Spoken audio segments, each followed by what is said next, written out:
안녕하세요 여러분, 유학생입니다. 오늘은요 여러분 합격 가능성을 2배, 3배, 4배, 5배, 6배 막 띄워주는, 또 그 누구도 여러분한테 알려주지 않는 학교 서치 개꿀팁을 말씀드릴 거예요. 무슨 얘기냐고요? 시작할게요. Hey love, you got your heart on your sleeve, but the shirt on your back's a bit small. Hey you, yeah your colors are changing, the world ain't half bad after all. 네, 여러분 안녕하세요. 오늘은 두 가지 이야기 할 거예요. 첫 번째는 우리 지난번에 학교 서치를 해서 20개 정도 잡았잖아요. 이거를 5개 이하로 좀 줄여볼 거예요. 그 과정이 하나고요. 두 번째는 학교 서치하면서 여러분이 정말 합격할 수 있는 가능성을 높여주는 학교 서치 테크닉에 대해서 말씀드릴 거예요. 먼저 첫 번째 얘기부터 할게요. 학교 개수 줄이기. 학교 개수 왜 줄여야 되느냐? 뭐 어떤 사람은 학교를 20개도 지원하고 어떤 사람은 학교를 30개도 지원하던데 왜 너는 학교를 5개 이하로 줄이려고 하느냐? 우리가 일단 흑수저니까 돈도 노력도 시간도 아껴야 된단 말이에요. 우리한테는 이거 말고도 해야 될 것도 너무 많고 준비하는 과정도 순탄하지 않기 때문에 최대한 모든 부분에서 아끼려고 하는 거예요. 그리고 그 와중에 가능성을 최대한 극대화시키려고 하는 거예요. 그러니까 양보단 질을 따진다는 얘기죠. 일단 학교를 20개, 30개 지원하면 어떤 문제가 생기냐면요, 돈이 엄청 많이 들어요. 여러분 학교 하나 지원하는데 돈이 꽤 많이 들거든요. 보통 어플리케이션 피가 학교마다 적게는 50불, 많게는 150불, 중간값이 한 100불 정도 선에서 왔다 갔다 하거든요. 그러니까 내가 학교를 10개를 지원하면 지원비만 100만원, 학교를 20개 지원하면 200만원, 뭐 나는 학교 100개 지원해서 그 중에 걸리는 데 가겠다. 그러면 그게 얼마야?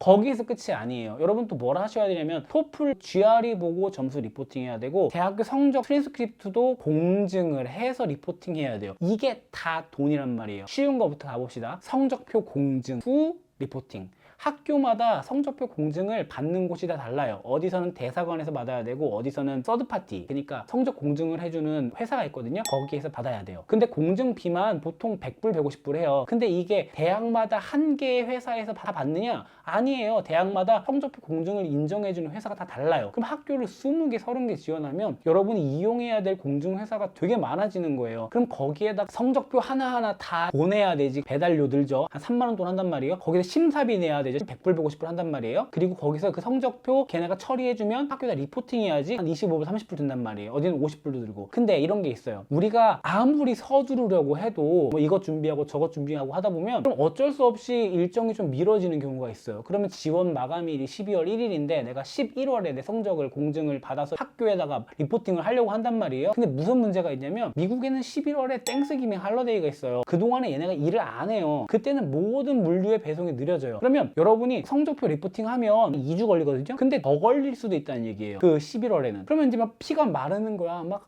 매일매일 내 성적표가 제대로 가고 있나 막 엄청 조마조마한 거예요. 거기에다가 정신력과 에너지를 다 쓰고 싶어요? 그렇지 않기 위해서 뭘 해야 되냐? 돈을 한 200불 더 주면 돼요. 오버나잇 커리어라 그래가지고 하루 만에 가요. 학교 20개를 오버나잇 커리어 보낸다 생각해봐. 안전하게. 그럼 얼마예요 그 돈이? 어마어마하죠? 토플 리포팅, GRE 리포팅도 하나 리포팅 하는데 적어도 25불씩 나간단 말이에요. 그것도 문제예요. 또 누구는 얘기할 거예요. 아닌데 토플 시험 보면은 학교 3개는 공짜로 해주는데 GRE도 마찬가지인데. 여러분 토플 공부할 때 단어 외우세요. 학교 코드 외우지 마시고요. 내가 단어 하나 더 외워야 될 그 시간에 학교 코드 달달 외워가지고 가가지고 내가 학교 점수 리포팅하고 있을 거예요? 그거 아니잖아요. 또 토플 시험을 보면은 점수가 얼마인지 2주 뒤에 나오거든요. 근데 점수도 모르는데 뭔 자신감으로 그 학교에다가 내 점수 리포팅을 할 거야. 또 내가 토플 시험 준비는 지원하기보다 한참 일찍 시험을 보잖아요. 그죠? 그러면 아직 내가 거기 어플리케이션 프로세스도 안 들어갔는데 그 학교에다가 일단 내 성적부터 보내고 시작하는 거예요. 이거 이상하지 않아요? 그럼 걔네가 그 성적표를 받았어. 그럼 걔네가 잘 보관한 다음에 나중에 내가 어플리케이션 다 쓰면 걔네가 그거를 이동시켜가지고 반영해줘야지. 그거 누가 확인할 거예요? 다 여러분이 확인하셔야 돼요. 그러니까 3개가 무료가 되고 이게 문제가 아니라 나중에 리포팅을 제대로 했는지 안 했는지 확인하기 위해서는 한 번에 리포팅을 싹 하고 체크한 다음에 팔로우업 하시는 게 훨씬 여러분 정신 건강에 유리하다는 겁니다. 그러니까 학교 개수가 늘어나면 늘어날수록 어플리케이션 피, 토플 리포팅 피, GRE 리포팅 피, 트랜스크립트 리포팅 피, 트랜스크립트 심사료, 트랜스크립트 보내는 배송비 들지. 이 돈이요 학교가 많아지면 많아질수록 막 100만 원, 200만 원, 300만 원 우습게 넘어가요. 그래서 여러분이 생각했을 때 이 학교를 아리까리하다는 학교는 빨리빨리 떨어뜨려가지고 최소한의 학교에다가 최대의 에너지를 집어넣잔 말이에요. 무슨 말인지 아시겠죠? 돈뿐만이 아니라 여러분의 정신력, 여러분의 퀄리티 면에서도 학교의 개수를 줄이는 건 굉장히 도움이 돼요. 제가 뭐라 그랬어요? 입학 과정에서 제일 중요한 서류가 뭐다? 토플이다? 아니죠. GR이다? 아니죠. 뭐죠? SOP다. 그랬죠. SOP. SOP에는 여러분의 개인적인 내용도 적어야 되고 그 학교에 대한 여러분의 관심도 표현해야 되고 여러분의 연구 목표도 써야 되는데 요 학교의 관심, 요 부분은 학교마다 다 달라야 돼요. 여러분의 개인적인 내러티브가 학교마다 달라지지 않을 거잖아요. 여러분의 연구 계획이나 연구 방향이 학교마다 달라지지 않을 거란 말이에요. 근데 학교에 대한 인포메이션, 교수에 대한 인포메이션, 이거는 학교마다 다 달라야 된단 말이에요. 그럼 어떻게 해야 돼요? 홈페이지에 들어가서 서치를 한 다음 잘 기억하고 있다가 SOP에다가 적어야 돼요. 근데 학교를 10개를 쓴다고 생각해 보세요. 여러분 학교 10군데에 대한 그 학교의 뭐 미션, 방향, 교수의 이름, 교수의 연구 방향 이런 걸 여러분들이 다 하나하나 바꿔서 써야 된다는 거예요. 바꿔서 쓰기만 하면 끝나느냐? 아니 영어로 잘 써야 된단 말이에요. 그러다 보면 지난번에 우리 학교를 정리를 랭킹으로 했단 말이에요. 제일 위에 있는 것부터 한다고 쳐봐요. 쭉 하다가 중간에 지쳐요. 그러면 퀄리티가 점점 저하되겠죠. 그래서 내가 진짜 가고 싶은 학교가 중간에 있었어. 그럼 퀄리티는 처음에 한 것보다 낫지 않을걸요? 내가 뭔가 채워 넣어야 될 SOP가 10개, 20개 된다고 하면 1개, 2개 쓰면서도 앞으로 써야 될 SOP에 대한 부담감이 너무 크게 느껴지기 때문에 학교를 내가 정말 손에 잡을 수 있는 개수만큼 줄여놓고서는 거기다가 몰입하는 게 저는 훨씬 더 가치 있고 중요하고 효과적인 전략이라고 보는 거예요. 아시겠죠? 그래서 학교를 무조건 5개 이하로 줄였으면 좋겠어요. 5개 이하로 줄이면 학교마다 지원하는 금액도 저렴해질 거고 여러분의 노력도 아낄 수 있을 거고 더 양질의 퀄리티가 있는 어플리케이션이 만들어질 겁니다. 자, 그럼 5개를 어떻게 줄이느냐? 첫 번째입니다. 지난 시간에도 얘기했지만 내 전공이 없는 학교는 빠르게 걸으세요. 근데 여러분 중에 이런 분이 있어요. 이미 학부에서 또는 석사에서 너무 내 전공을 너무 미세하게 잡아버린 거예요. 이 미세한 전공들은 미국에서 딱 안 보일 수도 있어요. 제가 전공마다 이름이 좀 다르다 그랬잖아요. 학교 서치할 때는 약간 좀 더 브로드하게 잡으셔야 돼요. 디벨롭멘탈 사이콜러지 이렇게 아주 조그맣게 잡지 말고 사이콜러지, 휴먼 디벨롭먼트 이렇게 넓게 잡고 시작하셔야 돼요. 넓게 잡고서는 들어가서 각 교수들의 연구 결과들을 보면서 이분의 주제는 나의 리서치 핏이랑 조금 비슷하겠구나 이렇게 찾아가야지 여러분의 연구 핏을 이만큼 줄여놓고서는 이거 하는 대학이 없네 이러면 안 돼요. 절대 안 돼요. 넓게 잡아놓고 시작을 했는데도 내 전공이 없는 경우, 예를 들면 저 같은 경우에는 몇 개 학교가 수학 교육이 없었어요. 이런 학교들은 빠르게 삭제. 그 다음에 이제 제일 중요한 거예요. 우리는 흑수저고 생존해야 된단 말이에요. 제일 중요한 게 뭐다? 생존해? 돈이 제일 중요하다. 등록금이 너무 비싸거나 펀딩이 아리까리한 학교는 조금 쳐내는 게 좋아요. 보통 주립 때는 몇 년 동안 보장한다 이렇게 하지 않거든요. 보통 사립 때는 너가 오면 4년 동안 보장해줄게,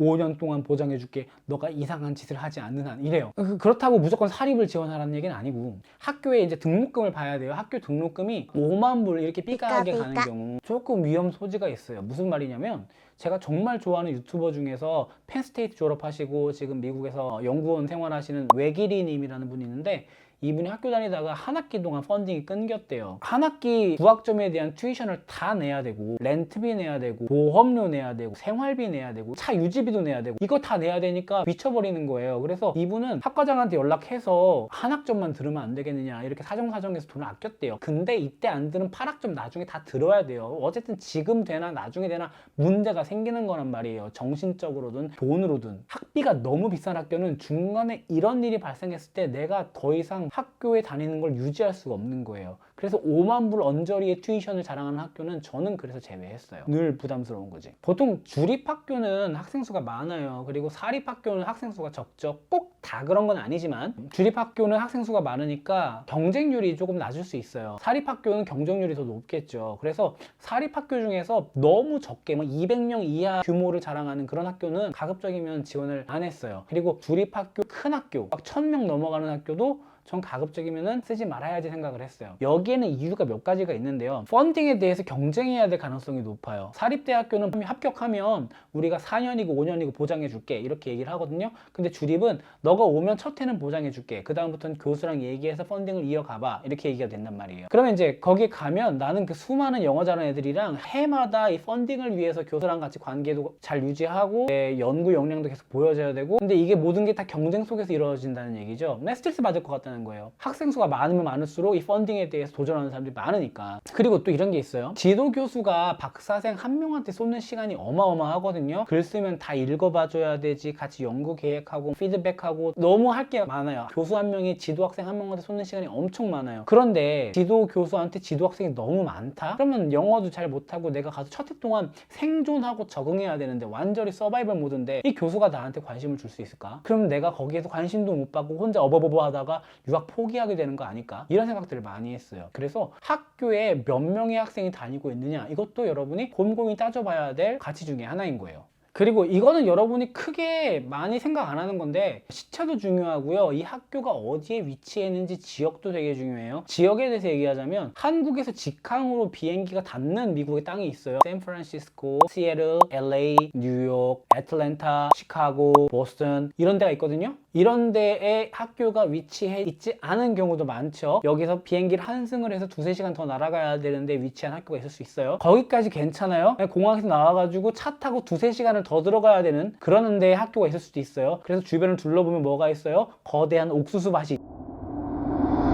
여러분이 아무리 유학을 가고 싶다고 하지만 생활하게 될 환경이 여러분이 도무지 감당할 수 없는 곳에 위치한 경우가 있어요. 난 도시가 너무 싫은데 학교가 뉴욕 한복판에 있고 캠퍼스도 없고 빌딩에 흩어져 있어. 이거를 도시가 싫어하는 사람이 감당할 수 있냐고요. 나는 시골이 너무 싫은데 내 학교에 가려면 한국에서 11시간 날아가서 환승하고 3시간 더 날아가서 내려서 버스 타고 2시간 반 더 가서 그렇게 가야 되는데 살고 싶으시냐고요. 이 지역 굉장히 중요해요. 시차도 중요한데 저는 동부 시차를 되게 좋아하거든요. 왜냐면 동부는 서머타임 시작하면 한국에서 밤낮을 바꿔요. 그리고 1시간을 빼요. 그러면 여기 시간이 돼요. 만약에 지금 한국이 오후 6시다. 그럼 여기는 밤낮을 뒤집어요. 그럼 오전이죠? 여기는 오전 5시예요. 동부 시차가 너무 계산하기 편하고 좋아요. 그리고 한국의 사람들이랑 연락하기가 동부 시차가 너무 좋은 게 그러니까 한국 사람들이 집에 퇴근을 하고 쉴 때 저는 아침에 일어나서 이제 하루를 시작하는 거니까 연락하기 편해요. 또 제가 밤에 자려고 할 때 한국 사람들 하루를 시작하니까 연락하기가 편해요. 시차가 잘 맞는단 말이에요. 서부는 여기보다 3시간이 늦어요. 3시간 차이가 얼마 안 되는 것 같지만 이렇게 연락하는 데 있어서 3시간 차이는 굉장한 차이거든요. 나는 한국 사람들이랑 관계도 계속 유지해야 되고 통화도 계속 해야 된다. 그럼 동부가 여러분 선택지에 나올 수도 있는 거죠. 정리하자면 첫 번째, 폭넓은 영역에서도 내 전공이 없으면 그 학교 빨리 제껴라. 그리고 펀딩 상황이 애매하거나 펀딩이 없다고 쳤을 때 학비가 지나치게 비싸다? 거기도 나가리. 학교가 너무 큰 경우, 너무 작은 경우도 나가리. 시차랑 지역은 여러분의 선택. 이렇게 해서 학교를 5개 이하로 줄이실게요. 제 기준으로 말씀드려볼게요. 지난번에 이 표 있잖아요. 스탠포드 너무 높이 있어서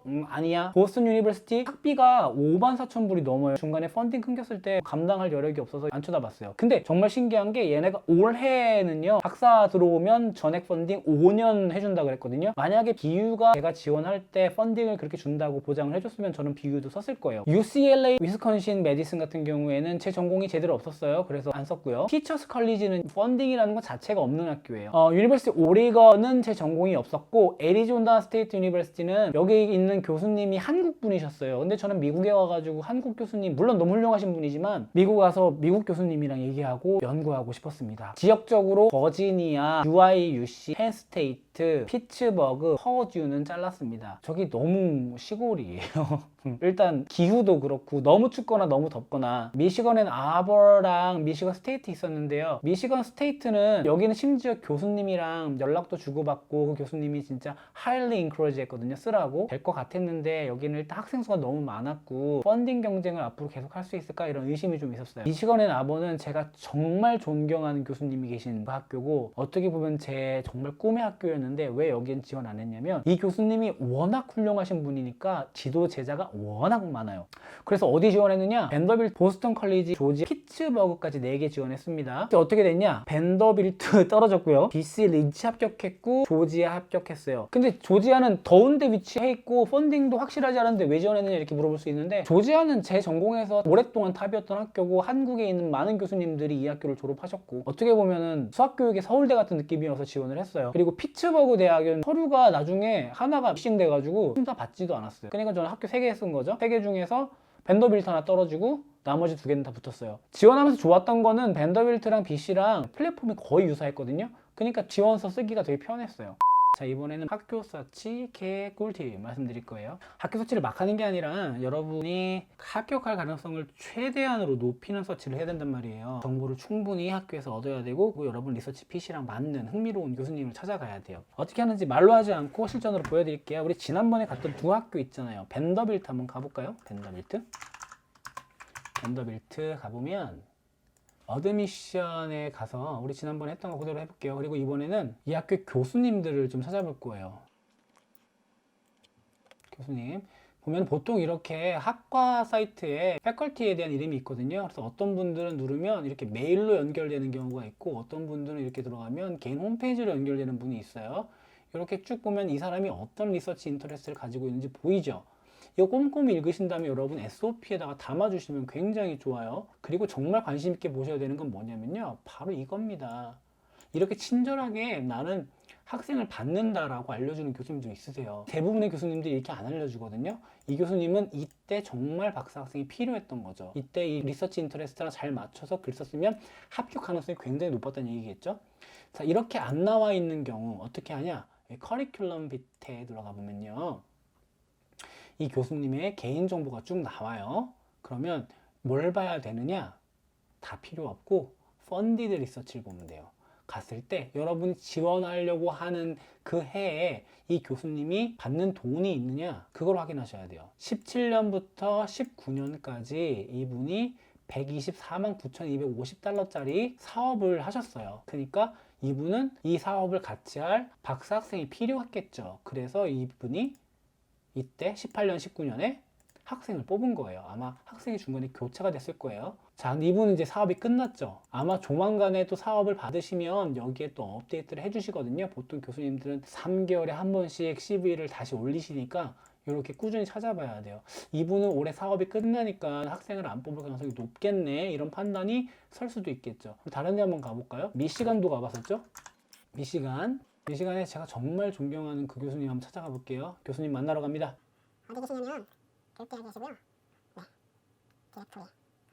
저는 이분 이름을 성함을 아니까 검색을 할게요. 이렇게 데보라 볼 교수님입니다. 들어가 보면 이분은 여기 CV 이렇게 있고, 리서치 인터레스트도 밑에 어떤 연구 하시는지 쭉 나와 있죠. 퍼블리케이션 나와 있고, 그랜트도 보세요. 이분 그랜트 있어요. 어떤 거 있어요? 2020년 6월에 시작한 따끈따끈한 거 있어요. 25년에 끝나요. 무슨 얘기예요? 이 교수님은 올해 학생을 받을 가능성이 굉장히 높아요. 이해되시죠? 근데 이렇게 홈페이지에 안 알려주는 경우는 보통 CV에 다 나와 있단 말이에요. 어딜 가시라고요? 쭉 내려가서 Grant and Fellowship. 이게 연구 비용 받으신 거예요. 어떤 거? 18년부터 23년까지 90만불 받으셨다. 이렇게 사업이 있는 거예요. 이분은 학생을 뽑을 가능성이 굉장히 높죠. 연구가 계속 밀려 들어오잖아요. 근데 이분은 사업도 많고, 이분 개인 홈페이지 한번 들어가 볼까요? 사업도 많고 프로젝트. 그래서 박사 학생을 엄청 많이 뽑아요. 이분은 1개, 2개, 뭐 여러 가지를 하신단 말이에요. 이분은 되더라도 내가 관심을 받을 수 있을까라는 이제 의심이 조금 들었다는 얘기죠. 저희 학교 한번 소개해 드릴게요. 저희 학교. 저희 교수님도 보러 가보겠습니다. 패컬티 디렉토리 가보면 미국은 이렇게 사진도 다 있어요.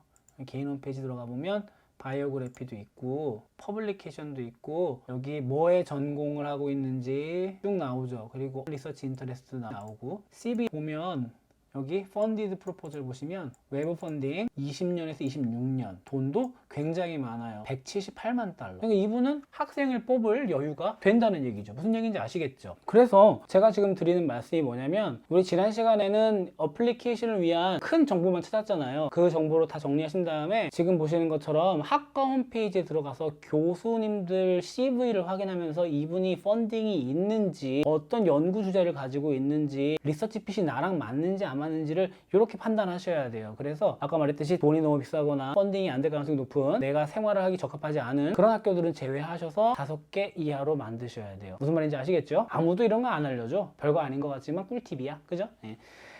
자, 여러분 저한테 메일도 많이 보내주시고 밑에 답글도 많이 달아주셔서 제가 여러분들한테 도움 드릴 수 있는 정보를 나눌 수 있어서 굉장히 행복합니다. 제가 여러분들한테 더 많은 정보를 드릴 수 있도록 좀 더 리서치 많이 해볼게요. 오늘 아까 낮에 4시에 보스턴에서 유학생들 만났어요. 한국 유학생들. 그분들한테 어떻게 오게 됐는지 얘기를 들었는데 그분 중에서는 뭐 뉴로사이언스 하시는 분도 있었고 이공계도 계셨고 음대도 계셨고 사회과학도 있었고 비즈니스도 있었고 여러분들이 궁금한 거 저한테 물어보시면 제가 어떻게든 얻어서 여러분들한테 꼭 피드백 드리도록 노력할게요. 오늘도 긴 얘기 들어봐 주셔서 감사하고요. 앞으로도 열심히 지켜봐 주세요. 그러면 어디서 만나요? 미국에서 만나요. 안녕.